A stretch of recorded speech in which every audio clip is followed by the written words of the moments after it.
Assalomu alaykum, hurmatli tinglovchilar. Bugun 15-amaliy mashg'ulotimiz. Mavzumiz esa boshlang'ich sinf matematika darslarida fanlararo vertikal bog'lanish. Rejalarimizga to'xtaladigan bo'lsak, birinchi rejamiz matematika darslarida vertikal va gorizontal bog'lanishning o'zaro farqi hamda bog'liqligi. Ikkinchi rejamiz fanlararo bog'lanish asosida tuzilgan innovatsion dars ishlanmalari va ularning samaradorligi.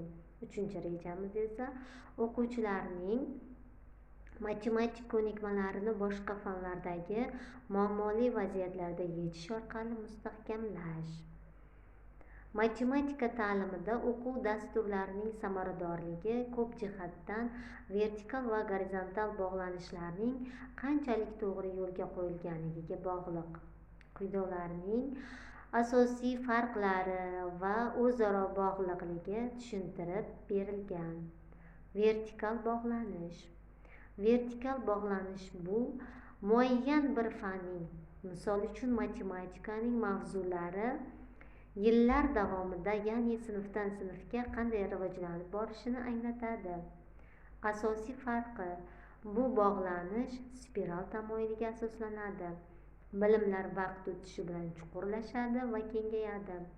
Misol: birinchi sinfda o'quvchi 10 ichida qo'shishni o'rgansa, ikkinchi sinfda 100 ichida, uchinchi sinfda esa ko'p xonali sonlar ustida amallar bajarishni o'rganadi. Vazifasi: oldingi sinflarda olingan bilimlarni yangi, murakkabroq mavzular uchun poydevor qilib berish. Gorizontal bog'lanish. Fanlararo bog'liqlik. Gorizontal bog'lanish bu bir fanning o'zida, masalan, 3-sinf davomida matematika darsida o'rgatilgan mavzuning boshqa fanlar bilan aloqasidir.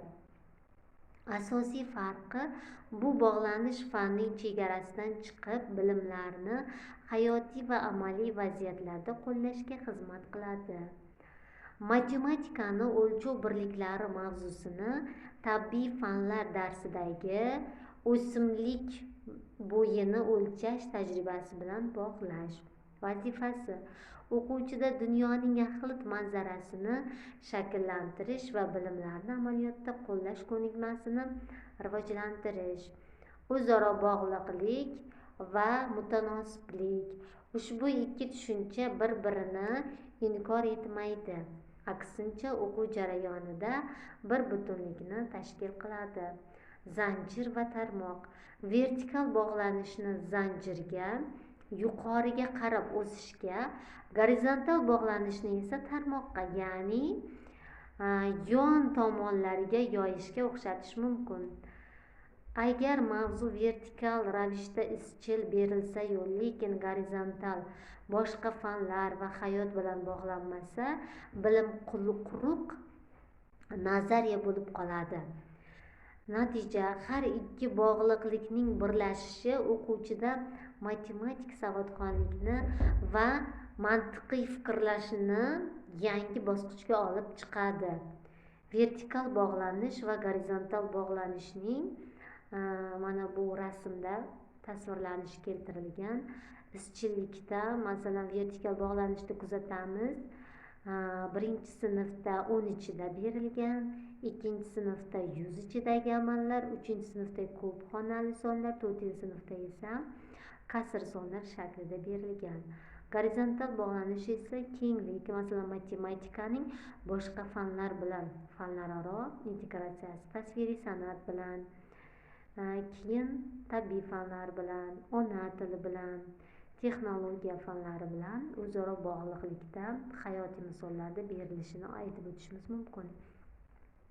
Fanlararo bog'lanish asosida dars tashkil etish bu shunchaki ikki fanni birlashtirish emas, ikki o'quvchida, balki o'quvchida dunyo haqida yaxlit tasavvur uyg'otishdir. Quyida innovatsion dars ishlanmalarining tuzilishi va ularning ta'lim sifatiga ta'siri haqida ma'lumot beraman. Innovatsion dars ishlanmalarining tarkibiy qismlari.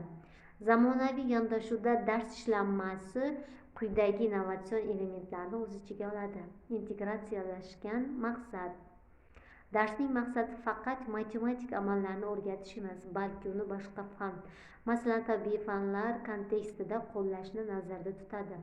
Muammoli vaziyat: dars hayotiy muammo bilan boshlanadi. Masalan, maktab bog'iga necha litr suv kerakligini hisoblash orqali o'simliklar hayotini o'rganish. Raqamli texnologiyalar, Wordwall, Kahoot yoki Behet simulyatsiyalaridan foydalanib, mavzuni ko'rgazmali va qiziqarli qilish.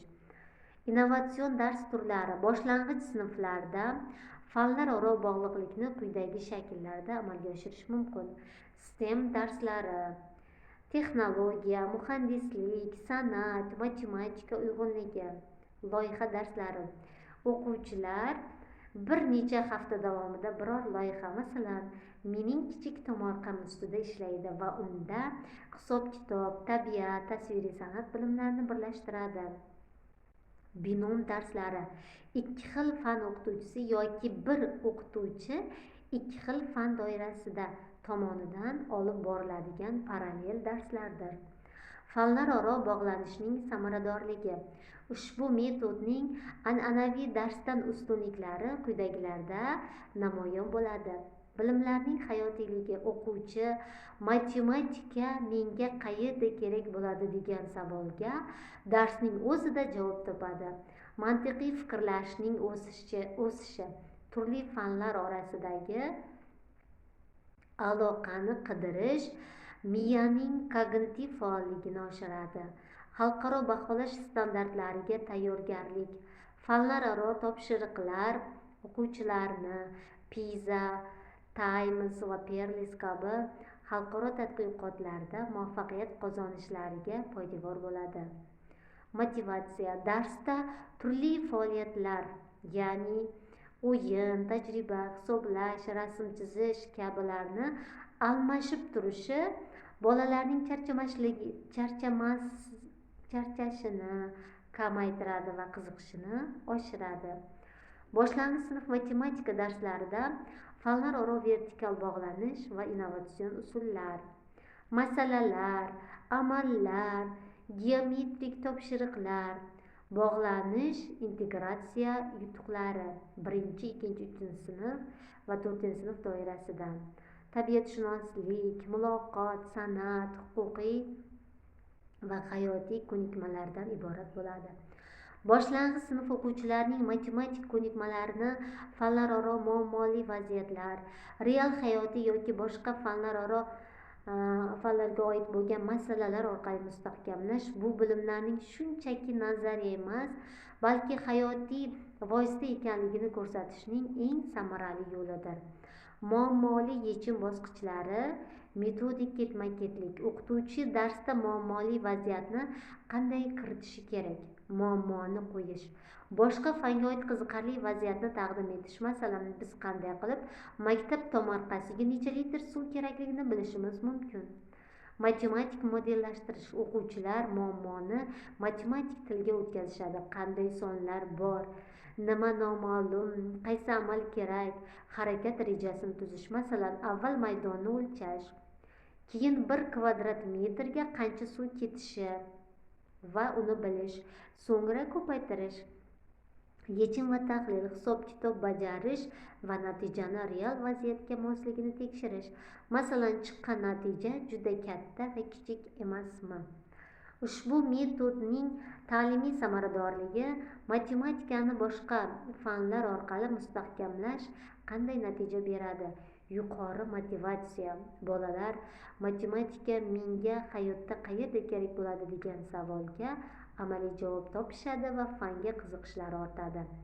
Bilimlarning yaxlitligi: o'quvchida dunyo haqida parchalangan emas, balki yaxlit, integratsiyalashgan tasavvur shakllanadi.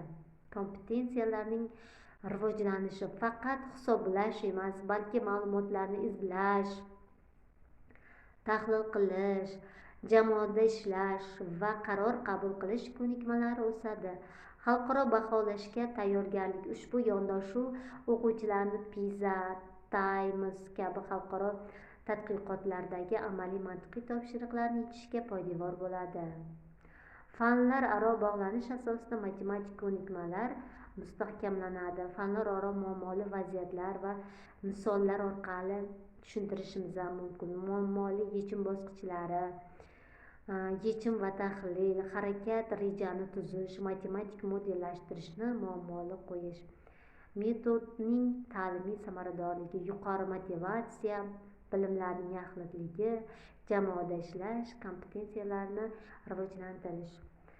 E'tiborlaringiz uchun rahmat.